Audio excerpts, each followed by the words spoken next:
In order to help you figure out what your annual property taxes will be under the referendum versus without the referendum, we've provided this tax calculator.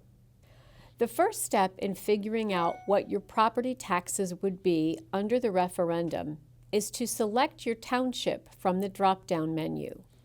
Please note that for any residents within the South Bend city limits, the township is listed with the words South Bend. For instance, I live in Portage Township and my home is within the city limits, so my township is South Bend Portage Township. The townships listed without the words South Bend refer to unincorporated properties. Next, enter the assessed value of your home. If you're not sure what the current assessed value is, please click the link to the St. Joseph County parcel search, where you can get the exact information on your home's assessed value as well as what township you live in.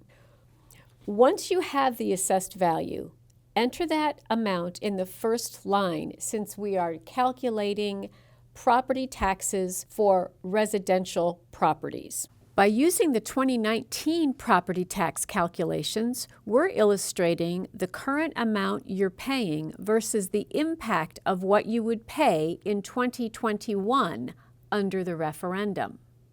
We hope you find this tax calculator helpful. Thank you.